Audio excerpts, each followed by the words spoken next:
Pemirsa, Kementerian Sosial membangun dapur umum di Gedung Konvensi Taman Makam Pahlawan Kalibata, Jakarta Selatan. Dan untuk memasok makanan bagi warga yang terdampak corona di DKI Jakarta. Dan untuk mengetahui informasi selengkapnya kita akan bergabung dengan rekan Cikal Multazam yang saat ini berada di Kalibata. Cikal, ada berapa paket makanan yang disiapkan setiap harinya? Ya, pada dasarnya ribuan paket ini sudah siap untuk didistribusikan, Eliza, kepada masyarakat tentunya yang terdampak dari pandemi COVID-19 ini. Dan ada beragam upaya yang dilakukan oleh instansi mana saja untuk bisa membantu masyarakat. Dan salah satunya adalah Kementerian Sosial yang saat ini sudah mendirikan dapur umum untuk mengolah masakan, kemudian juga membagikannya, kemudian juga paket sembako juga sudah disiapkan oleh Kementerian Sosial juga bersama dengan Tagana DKI Jakarta. Dan kita akan melihat sama-sama, Eliza, bagaimana situasi saat ini di sini. Ini mulai dari proses masak yang berada di luar gedung, kemudian ini juga mulai dari proses pengepakan untuk makanan siap saji yang juga disediakan untuk masyarakat. Nanti terkait dengan distribusinya kemana saja kita akan bisa tanyakan nanti lebih langsung kepada pihak dari Tagana, kemudian juga dari Kemensos RI. Dan bicara mengenai bantuan, Eliza, ini juga harus bisa disesuaikan mengenai stok pangan. Nah, untuk menanyakan mengenai stok pangan tadi, bersama saya sudah ada Kombes Pol Winarto selaku Kepala Satgas Pangan. Pak Winarto, selamat siang. Selamat siang. Nah, Pak Winarto, ini kan saya lihat ada makanan siap saji, kemudian juga ada sembako. Nah, ini sebetulnya apa saja sih yang disiapkan oleh Satgas Pangan, terutama untuk mencukupi kebutuhannya untuk masyarakat dan jangkauannya kemana saja sebenarnya? Ya. Jadi terkait dengan posko ya untuk ketersediaan pangan ini khusus DKI. Kemudian saya selaku KANEF ya, Satgas Pangan Pusat, itu melakukan pemantauan terkait dengan ketersediaan pendistribusian dari bahan pokok penting seperti beras, bawang merah, bawang putih, ada cabai, ada telur, daging ayam, daging sapi, minyak dan sebagainya. Itu kita lakukan pemantauan pendistribusiannya ke seluruh Indonesia. Jadi saat ini yang lagi kita pantau terkait dengan gula kristal putih, kemudian bawang putih yang notabene kita impor dari China khususnya ya. Dan kita saat ini masih aman dan terkendali terkait dengan ketersediaan baik di DKI maupun seluruh Indonesia. Untuk DKI sendiri, Pak, yang sebetulnya paling dibutuhkan apa sebetulnya? Untuk DKI saat ini semenjak pemberlakuan PSBB ya, itu terkait dengan khususnya untuk makanan siap saji, khususnya para masyarakat yang notabene mencari nafkah hari itu untuk makan itu juga ya, sehingga dari Satgas Pangan koordinasi dengan Kementerian Sosial ini menyajikan kepada masyarakat yang membutuhkan. Oke, berarti secara umum stok pangan ini mencukupi begitu ya Pak untuk beberapa hari ke depan untuk bantu. Terima kasih Pak Winarto atas waktunya. Itu tadi, Eliza, kita sudah tahu keterangan dari Kepala Satgas Pangan bahwa stok pangan kemudian juga beberapa kebutuhan rumah tangga lainnya ini diperkirakan aman. Kita juga bisa melihat di sini, Eliza. Tadi kalau kita lihat pengepakan di sini juga tim dari Tagana DKI Jakarta di sini sudah siap juga memulai pengepakan, kemudian juga pembungkusan makanan. Kita lihat dari buah-buahan juga. Tetap semangat, ini dari jam 3 pagi setiap hari ini kalau saya tadi dengar informasinya. Nah, ini Eliza, kita juga akan berbincang dengan Kasubdit Pemulihan Korban Bencana Kemensos RI, Bu Sunarti. Betul, Bu? Iya, Pak, betul, Pak. Bu Sunarti, ini apa saja ya yang dipersiapkan? Ini kan kalau tadi dengar teman-teman dari Tagana ini dari jam 3 pagi gitu ya. Jadi ini akan dilakukan sampai jam berapa? Kemudian kesiapan tim sendiri untuk sampai tanggal berapa, Bu? Iya, baik. Tim kita ini Tagana Indonesia se-DKI Jakarta sebanyak 125 orang. Itu bekerja. Sebetulnya mereka terus bekerja, Pak. Dan mereka mengatur istirahatnya masing-masing. Itu dari pukul 10 itu mereka sudah menyiapkan bahan. Jam 3 pagi mereka masak dan terus untuk mencapai target produksi yang kita siapkan untuk disalurkan ke warga.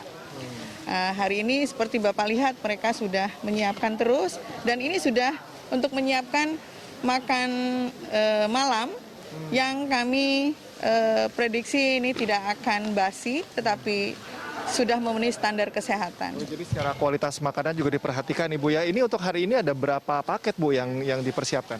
Hari ini kita persiapkan untuk 8.500 paket makanan siap saji. Juga paket sembako mungkin yang bisa dilihat di sini. Gitu ya. Untuk kedepannya Bu, ini akan berlangsung sampai kapan Bu? Ini untuk pemberian makanan siap saji kemudian sembako? Iya, kita prediksi sampai dengan 2 minggu ke depan. Iya. Untuk 72.000 makanan siap saji dan 300.000 paket sembako. Seperti itu. Ya. Oke, ini untuk ke depan apakah jumlah paketnya ini sama atau bertambah atau bagaimana Bu? Iya, kita sama Pak. Jadi kita sudah prediksi itu untuk 72.000 itu di antara lain adalah untuk OPD dan PDP se-DKI Jakarta 6.000 paket dan paket sembako sesuai dengan pihak peduli sebanyak 300.000 paket. Oke. Ibu Sunarti, terima kasih atas waktunya. Tetap semangat menjaga kesehatan. Ya. Kita juga tadi ini tetap juga kita bisa melihat Eliza bahwa dalam proses pengepakan untuk makanan juga ini tetap diperhatikan untuk kebersihan, bisa menggunakan alat pelindung diri, seluruh petugas dari Tagana juga teman-teman ini memakai masker, jadi sangat diperhatikan sekali untuk keamanan, kemudian juga higienisnya dari makanan-makanan, kemudian juga sembako yang siap dibagikan. Tapi berbicara mengenai bantuan ini kepada masyarakat juga kan harus diperhatikan bagaimana kesiapan tim sebetulnya. Kalau saya lihat tadi saya sempat berbincang dengan beberapa anggota Tagana bahwa diminta untuk jujur mengenai kondisi kesehatan mereka. Tidak hanya siap saja tapi harus jujur ketika nantinya ada yang mengeluh kurang secara fisik, maka harus dilaporkan sehingga nanti akan ditentukan apakah orang tersebut bisa mengikuti tugas. Dan untuk mengetahui sebetulnya personil dari Tagana DKI ini, saya sudah bersama Ketua Tagana DKI Jakarta, Pak Joni Marensyah. Selamat siang Pak Joni. Selamat siang Mas. Pak Joni sehat? Sehat.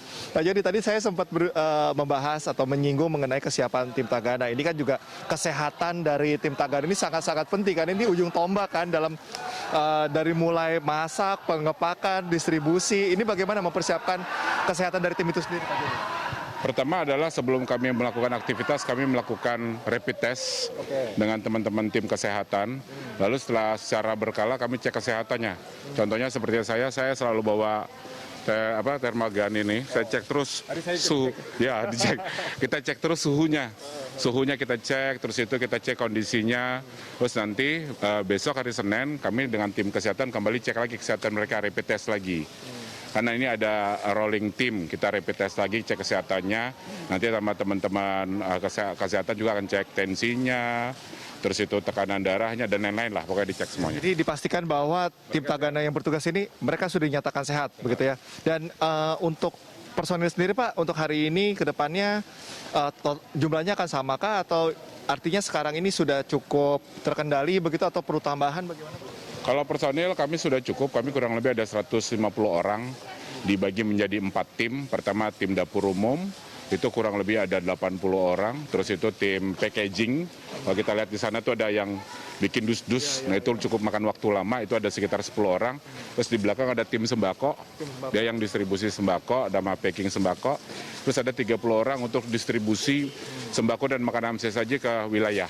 Nah ini untuk pola distribusinya bagaimana Pak sistemnya? Jadi polanya kita dengan kerjasama dengan Dinas Sosial dan Suku Dinas Sosial di Provinsi DKI Jakarta, nanti mereka datang ke sini ambil, terus didistribusi sama mereka sampai dengan ke kelurahan-kelurahan. Gitu. Untuk wilayahnya sendiri Pak, ini sudah dilakukan pemetaan atau berdasarkan laporan Pak untuk? Sudah. Jadi 72 zona merah, kelurahan zona merah di DKI Jakarta. Gitu. Nah, untuk personil sendiri Pak, ke depannya ini kan bukan waktu yang sebentar untuk kita mikir ke depan nih, pekerjaan teman-teman Tagana masih panjang gitu ya. Bagaimana Pak menjaga begitu kesehatan dari teman-teman, apalagi kalau tadi dari jam 3 pagi ya, nanti juga sampai siang bagaimana kalau dari... Jadi ini teman-teman, pertama kami cek kesehatan, terus yang jelas konsumsi nutrisinya harus juga baik. Terus yang terakhir kami rolling. Jadi kalau udah capek kita rolling, kita ganti. Dia akan bilang, saya hands up bang, nah bendera merah putih kita ganti. Dan harus tidur. Gitu. Terima kasih Pak Joni atas waktunya. Ya itu tadi Eliza bagaimana saya sudah tunjukkan dari Kemensos sendiri, kemudian Tagana DKI Jakarta mempersiapkan segala sesuatunya mulai dari sembako, kemudian juga makanan siap saji kepada masyarakat, pola distribusinya sudah jelas dan juga sudah dilakukan prosedur pengecekan kesehatan terhadap petugas-petugas yang akan bekerja di sini, yang akan bekerja nanti hingga 2 minggu ke depan, dan tentu kita harapkan bahwa ini betul-betul bisa terasa bantuannya oleh masyarakat. Kembali ke studio, Eliza. Baik, terima kasih Cikal Multazam atas laporannya. Pemirsa, Cikal Multazam dan juru kamera Adini Anissa melaporkan langsung dari gedung konvensi Taman Makam Pahlawan Kalibata, Jakarta Selatan.